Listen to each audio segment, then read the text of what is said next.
Over 80% of global trade travels by sea. From oil and food to electronics, ships keep the world running. There are thousands of vessels operating in international waters every day. How to ensure they follow the rules? How to keep the seas safe, fair, and environment protected? Welcome to the world of maritime law, a system built on global cooperation. Maritime law is an invisible force that keeps ships and environment safe. It includes, but not limited to, navigation and shipping operations, marine safety standards, cargo handling and trade, environmental protection, rights and welfare of seafarers. Unlike most legal systems, maritime law operates across borders and without much policing.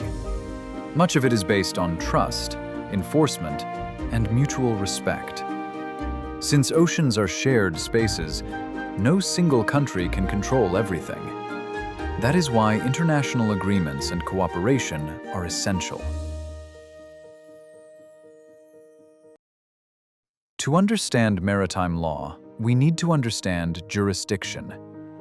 A country has full authority within its territorial waters, typically up to 12 nautical miles from its coast.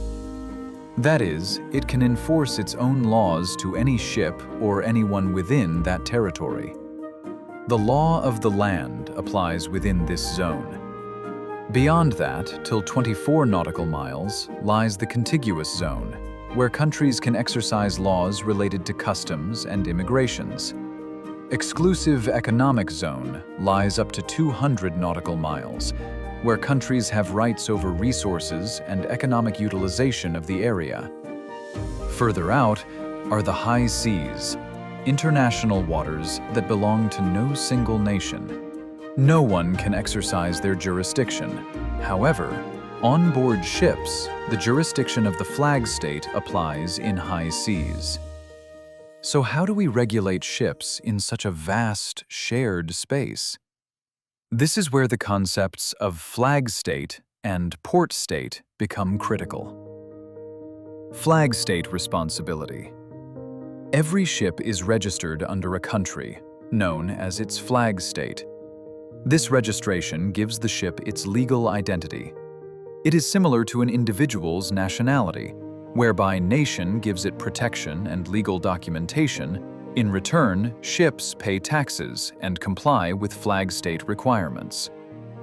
The flag state is responsible for ensuring safety standards, certifying the vessel and crew, enforcing international regulations, investigating accidents.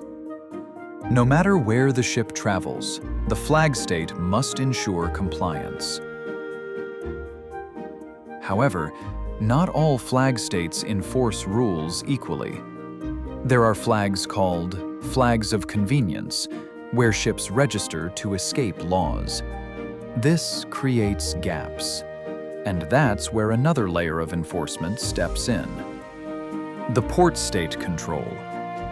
When a ship enters a foreign port, it comes under the authority of that country, the port state.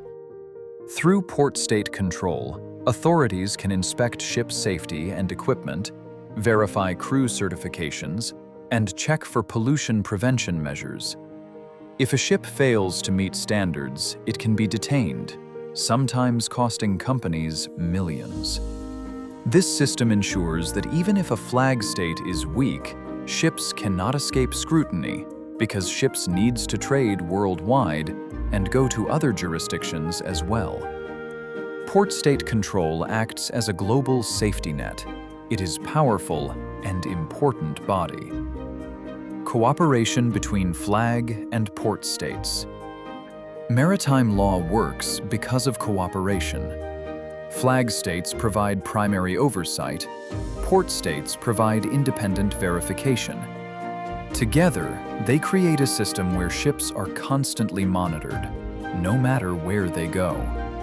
This shared responsibility ensures accountability across international waters.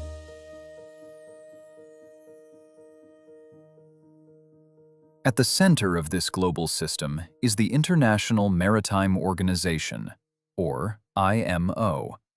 The IMO is a specialized agency of the United Nations that develops international maritime regulations.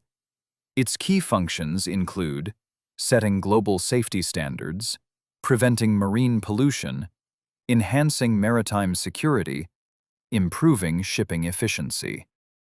Some of its most important conventions include SOLAS, Safety of Life at Sea, MARPOL, Marine Pollution Prevention, STCW, Standards for Training and Certification of Seafarers, MLC, Maritime Labor Convention.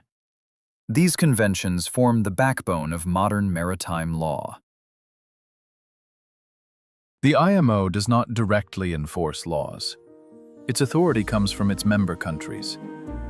When nations adopt IMO conventions into their national laws, they agree to enforce them on ships flying their flag and also to other vessels that visit within their ports. This creates a powerful global system based on mutual agreement and shared responsibility. In simple terms, IMO sets the rules. Countries enforce them by including the convention in their national laws. Maritime law is not controlled by a single authority. It is a system built on trust, cooperation, and global participation. Through the combined efforts of flag states, port states, and the IMO, our oceans remain safer, cleaner, and more organized.